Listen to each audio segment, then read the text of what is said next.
In April 1945, Berlin was falling apart. Bombs were dropping, Soviet troops were closing in, and the once powerful Nazi regime was crumbling. Deep underground, in a hidden bunker beneath the city, Adolf Hitler spent his final hours. The man who once ruled over much of Europe was now trapped, tired, and surrounded by fear and defeat. Most people know about Hitler's rise to power and the horrors of World War II. But what happened at the very end, his last day alive, is just as revealing.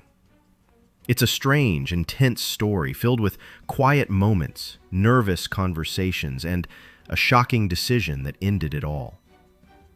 This isn't just about how Hitler died. It's a glimpse into the mind of a man cornered, unraveling in real time as his world burned above him. These final hours show us the strange, grim ending of one of history's most feared figures. By early 1945, Hitler knew things were going badly.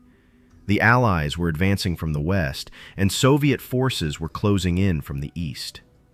In January, he moved into the Führer bunker, a reinforced underground shelter below the Reich Chancellery in Berlin. At first, it was just a backup base, but as things got worse, it became his main headquarters and eventually his final home. The bunker was cramped, dark, and filled with stale air. It had about 30 small rooms spread over 2 levels. Hitler lived in a modest suite alongside a few top aides, secretaries, and his longtime partner, Eva Braun. As the situation outside grew more hopeless, more people crowded into the space. Generals, staff members, and even pets took shelter underground. Life in the bunker was tense and gloomy. There were few windows, the lights were always dim, and outside noise from explosions reminded everyone that the end was near. Food became limited, communication with the outside world got harder, and people began preparing for the worst. It wasn't just a bunker, it was a tomb waiting to be sealed.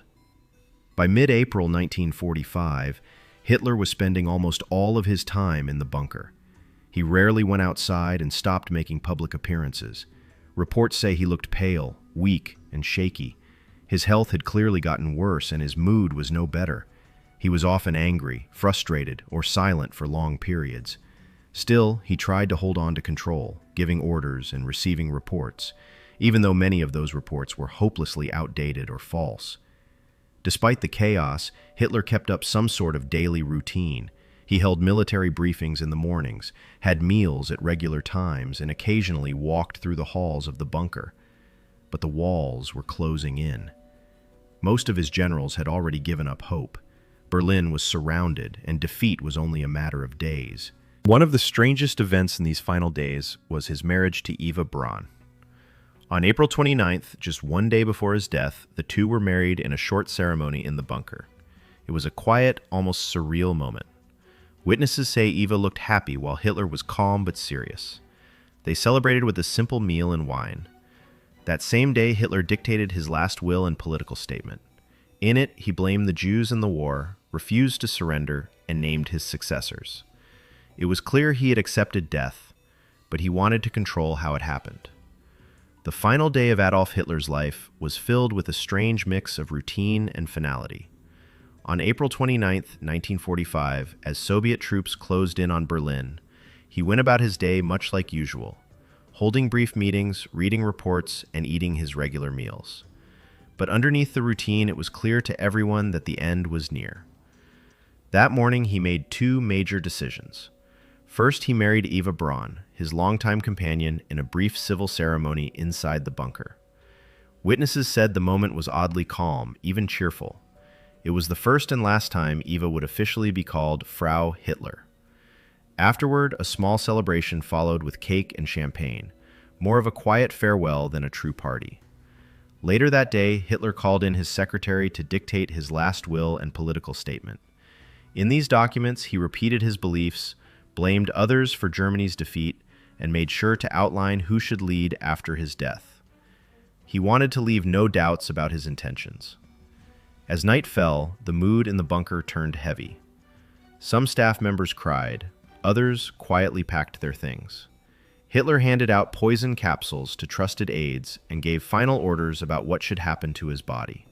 He was clear. He didn't want to be captured or put on display. Though calm on the outside, there was no hiding the tension. Every person in the bunker knew they were witnessing something historic, grim, and irreversible. The atmosphere was quiet, heavy, and filled with dread. On the afternoon of April 30th, 1945, Adolf Hitler took his own life. After spending hours locked in his room with Eva Braun, the staff outside waited quietly, knowing what was about to happen. Around 3:30 p.m., a loud crack echoed through the hallway. Two aides, Heinz Linge and Otto Günsche, hesitated for a moment before entering. Inside the room, Hitler was found seated on a sofa. He had shot himself in the head with a pistol. Eva Braun lay beside him, dead from swallowing a cyanide capsule. According to witnesses, Hitler's body was slumped forward, blood on his temple and the couch. Eva showed no signs of injury except for the effects of the poison. Just before this, Hitler had tested the same cyanide on his dog Blondie to be sure it would work. He didn't want any chance of survival or capture. The staff had also been given strict instructions. Once he was dead, his body must be burned. He feared the Soviets would find his corpse and use it for propaganda, as had happened with Mussolini. The death scene was kept quiet. Only a few trusted people were allowed to see the bodies. No pictures were taken and the room was quickly cleaned. But even with careful planning, what happened next, the burning of the bodies, would lead to years of mystery and debate. In that quiet, smoke-filled bunker, the man who had once demanded absolute control left the world on his own terms, through death and fire. After Hitler and Eva Braun were found dead, his staff quickly followed his final instructions. Their bodies were wrapped in blankets and carried through the narrow bunker corridors to a small garden just outside the emergency exit. It was still under fire from Soviet troops, but the group moved fast. Hitler had been very clear. He didn't want his corpse to be captured like Mussolini's, hung and humiliated for the world to see. Once in the garden, the bodies were laid side by side in a shallow crater. Several cans of gasoline were poured over them. Then, Joseph Goebbels' aide lit the fire. The flames rose, but it was a slow burn. The staff stood silently, saluting one last time before retreating into the bunker. Even with the attempt to destroy the bodies, the Soviets eventually found the remains. What was left, mainly bones and dental fragments, was taken for examination. This led to years of confusion, rumors, and wild stories. Some people refused to believe Hitler was really dead, and conspiracy theories took hold. Still, for the people in that bunker, the moment was real. The man who once ruled over millions was now just ash and bone, disappearing into a war-torn Berlin. Even after Hitler's death, the story didn't end. When Soviet troops reached the bunker and recovered what remained of the bodies, they kept the details secret. This silence led to decades of speculation. For years, Soviet leaders claimed they weren't sure what had happened to Hitler. Some even hinted that he had escaped, adding fuel to conspiracy theories. One of the biggest debates focused on the physical evidence. The Soviets claimed to have found part of Hitler's skull with a bullet hole, but in 2009, tests suggested the skull fragment actually belonged to a woman. That discovery only made the rumors grow louder. Some believed Hitler fled to South America or escaped in disguise.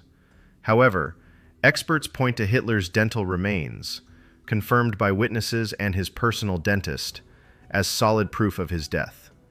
These teeth match the records exactly and helped end much of the doubt among historians. In recent years, documentaries and virtual reconstructions of the bunker have tried to paint a clearer picture of Hitler's final moments.